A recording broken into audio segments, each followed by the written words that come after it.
Tucker Carlson and Cenk Uyghur have one of the most civil debates I've ever seen on the subject of immigration, or frankly any other subject. It's quite fascinating to see their conversation, and a lot of good came of it. Since we can't continually throw kids out of schools to make place for migrants, it's important to ask the question, what shall we do about illegal immigration? We'll talk about that and more today on Indie Thinker.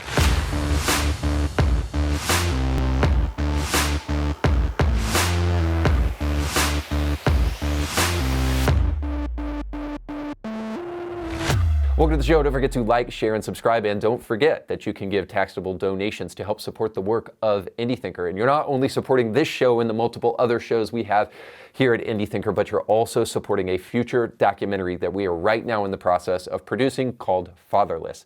If you want to see the theatrical trailer to the film, then you need to subscribe to our newsletter. There you'll see not only the full-length version of the trailer, but you'll also gain access to Indie Thinker Extras, and you will also find ways that you can help support the film. We're just now in the early stages of production, but already Dennis Prager and Warren Farrell, the author of The Boy Crisis, and Pastor Doug Wilson have been on the film, and we want to do much, much more, and we need your help to do it. So again, the way that you can look at the full feature trailer, but also support the film and help us get to the finish line is by signing up for our newsletter. You can do that at the link on the screen or going to the description of this podcast.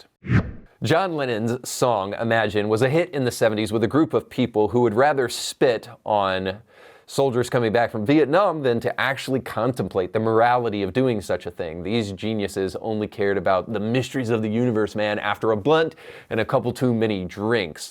Don't start tripping, Craig. But they thought the song was just absolutely awesome and foretold of a future utopia that is accessible to all of us, only if we can imagine it.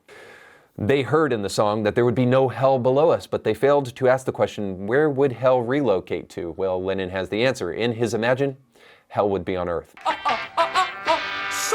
How else do you explain how you'll bring about a totally religionless world?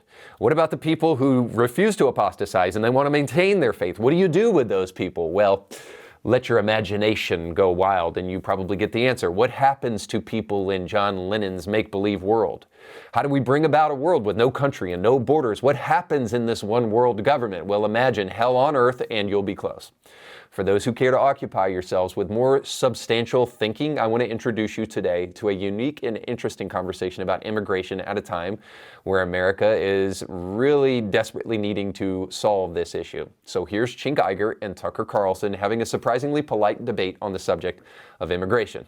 I'm going to really try to be as sort of civil and polite as I can, and maybe my mind will be changed because in this world, things are changing so fast. Why wouldn't your mind change? So maybe you can change my mind.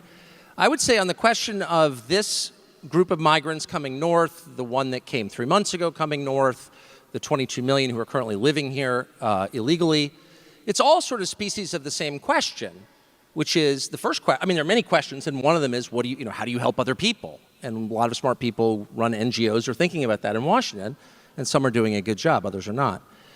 But the main question the U.S. government has to answer is how do we enforce our laws voted on democratically by our Congress?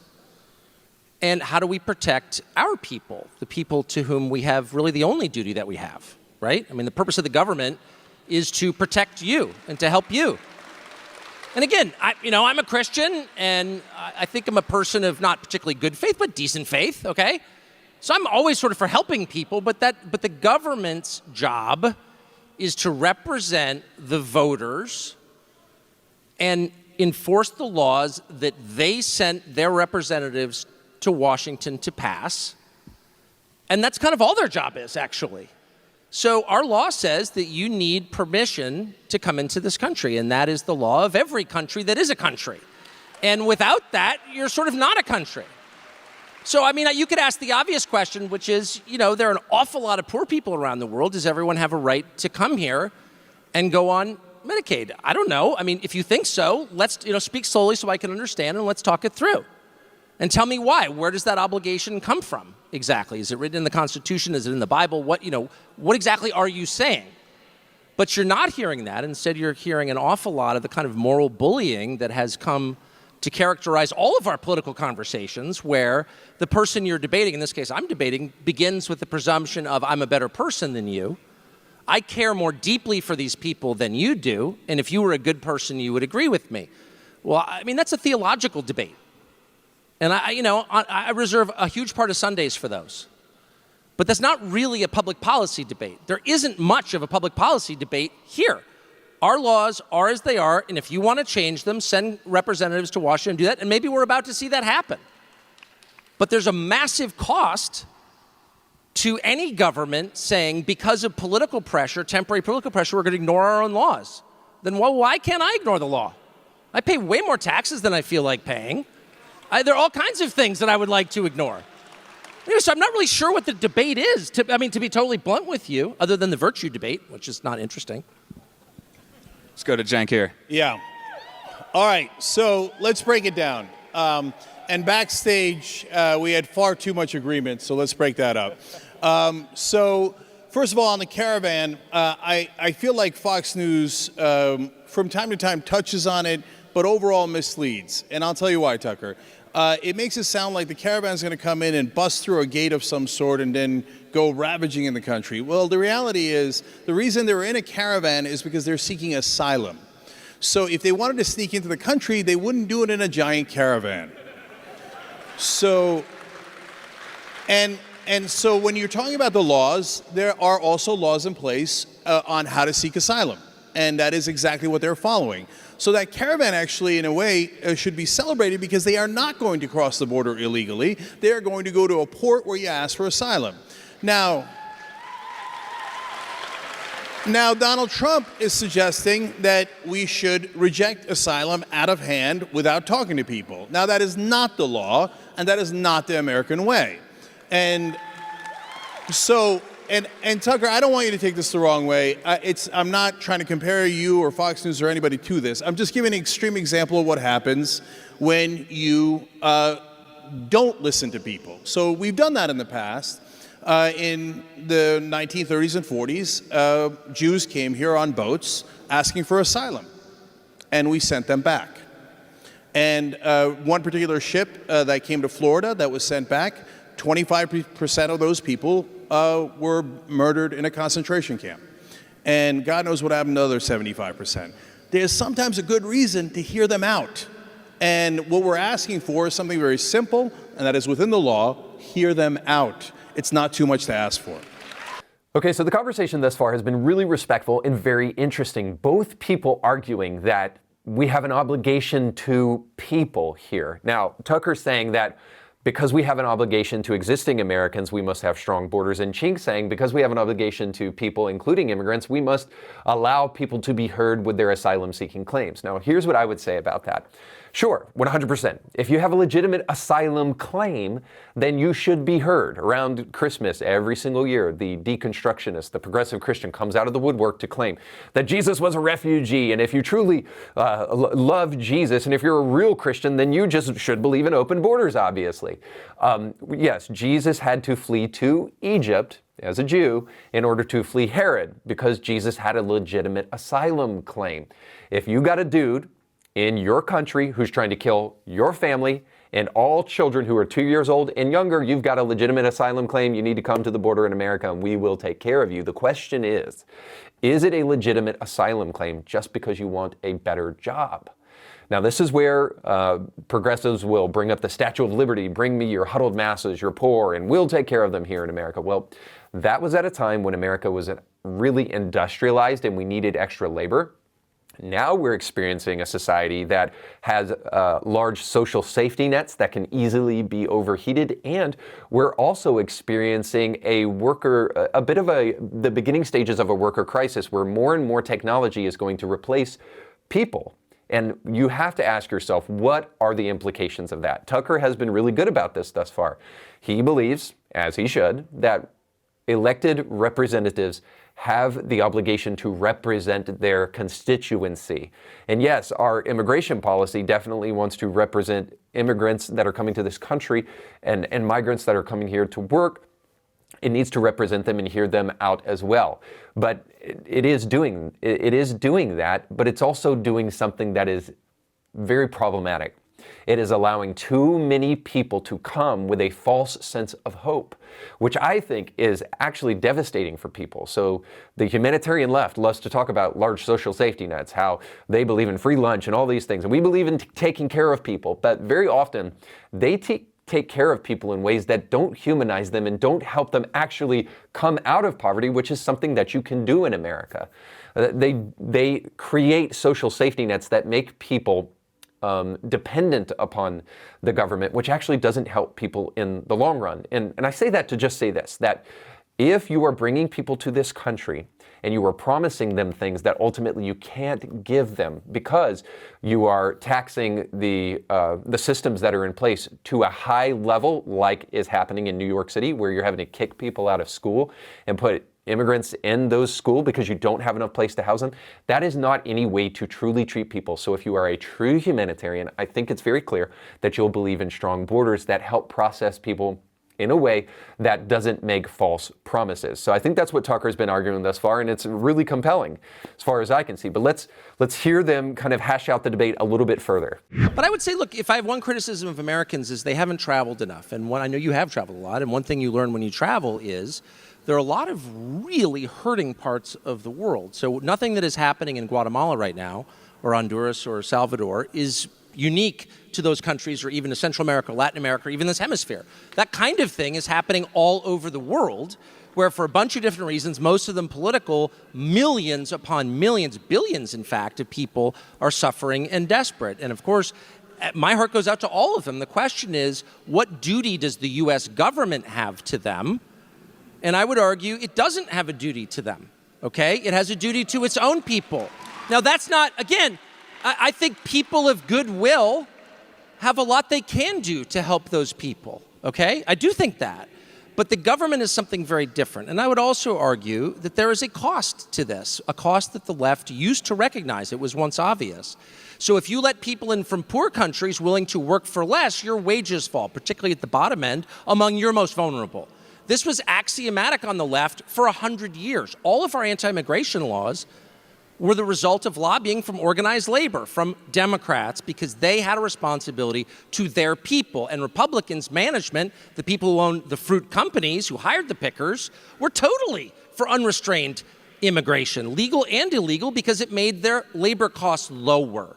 So I would only say, and it's a more complicated question than just this, but this is a huge part of it. It's one of the reasons that wages have stalled. And for some categories of people, high school educated people, they've gone down over the last 30 years. Like, this is a real thing. And the last thing I'll say is if you bring this up, everyone wants to make a race question out of it. You don't like them because they're different. Oh, please. There's nothing to do with that. It has everything to do with what kind of country you want to live in. Do you want to live in a country where people with very little economic power have even less? Then open the doors, and that's what you'll get. All right, so a lot to respond to there.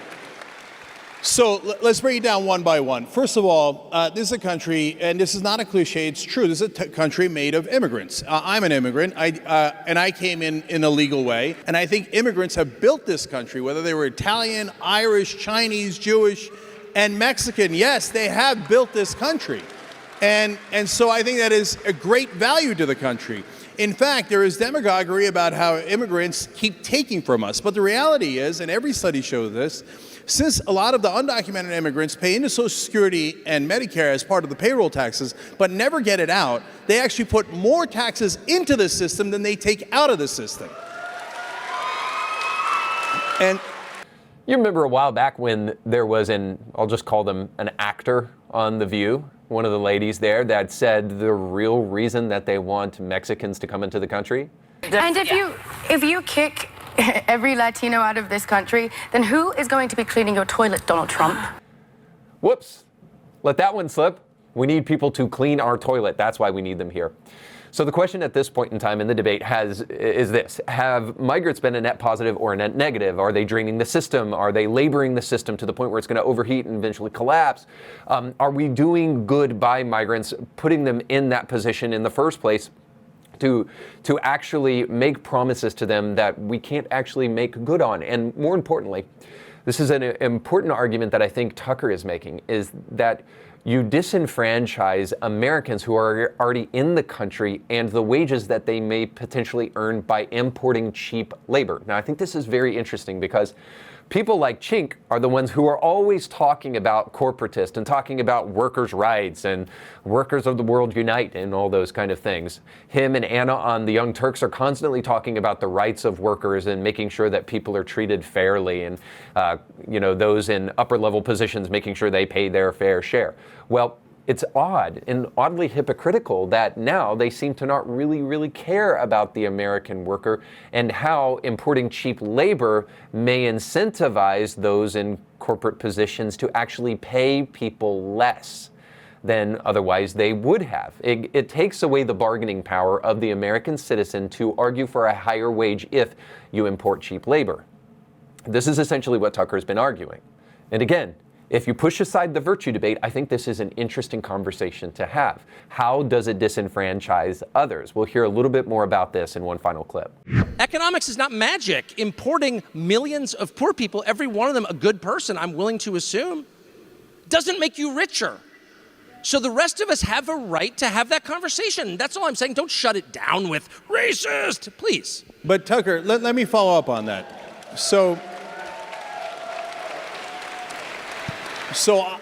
I think I know why California schools are disastrous, because of the propositions that did not allow us to invest in the schools, and now the private schools have created a way to have rich people bring their kids to one school and then make sure they don't pay for the other. But I wanted to follow up on what you said, because look, on the Statue of Liberty it says, "Give me your tired, your poor, your masses, etc." And so when the Irish were first coming in, they were dirt poor. They were escaping a famine. The Italians, dirt poor. The Jews, dirt poor. Under your logic, would we not have kept them out? Well, no, because this is a situational. Before you applaud too vigorously, I can win you. Listen, it's a situational decision. So when we had the largest wave up until recently of immigration into this country, at the beginning of the last century, that was the industrialization period in this country. So who manned the factories? Who made the shoes? Who wove the textiles? Immigrants did. There was a massive need for labor, and we responded by importing huge amounts of labor. We did until 1924, in which case Americans, including recent naturalized immigrants, looked around and was like, you know what? We've had a lot of change. Change creates volatility in your society. We had a lot of drama, the progressive movement, the Wobblies. We had a lot going on in this country. We were like, you know what, we're shutting it down. And we shut it down from 1924 to 1965, not because we're racist, but because we made the decision. Now what we're looking at, and this is what drives me maybe craziest, is a landscape totally transformed by technology, by automation. This is not secret knowledge. Look it up. One of the reasons that people are so powerless, they felt they had to vote for Donald Trump, is because the value of labor is in steep decline. Immigration's part of it. Technology, I would argue, is probably even a bigger part of it. Huge sectors of the entire economy are about to be replaced by machines. This will mean massive internal displacement of workers who will have even less power than they do now. Into that, you're throwing a huge number of new people. And my only question is, okay, what are they going to do in a world where a lot of the jobs now occupied by people will be occupied by machines? And the answer I get is, shut up, racist. Okay, fine. That's not actually an answer. And we have an obligation, I think, if those in my business try to convince people or whatever, to raise the question. And I can't get anybody on either side to take it seriously at all. And that's when I began to conclude that they're totally reckless. They don't know what they're doing, almost any of them. They're lying about it. And they're wrecking the country, because that is a very obvious chain of events that's going to take place.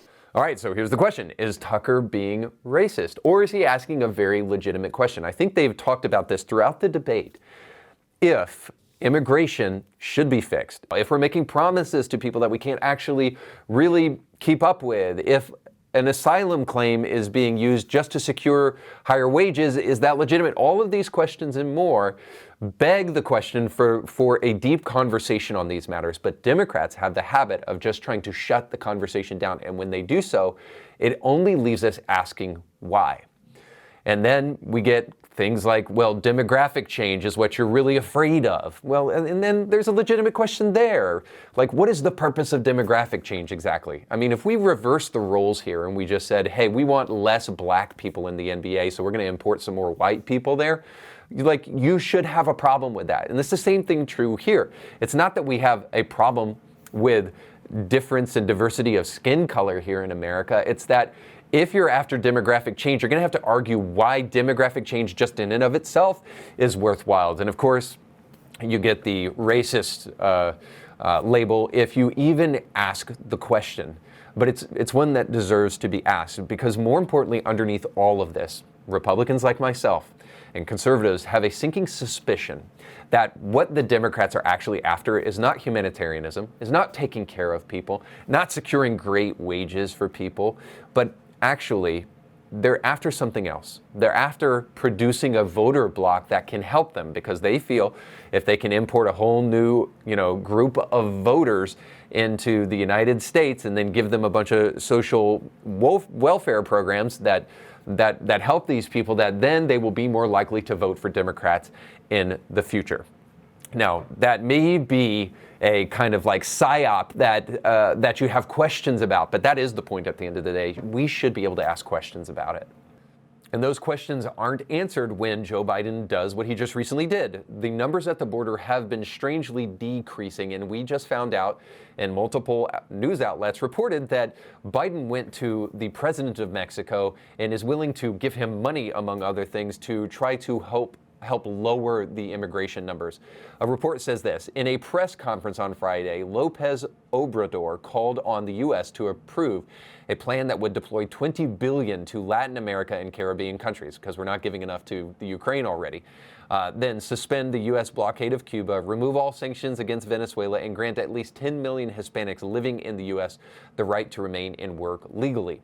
And as a result of Biden trying to make plans like this, and potentially others that we may never even know about, the numbers at the border have been decreasing, because the police in Mexico are apprehending people on their way to the border, and then they are shipping them back further down south. And I've even heard in some places shipping them as far south as they can possibly take them.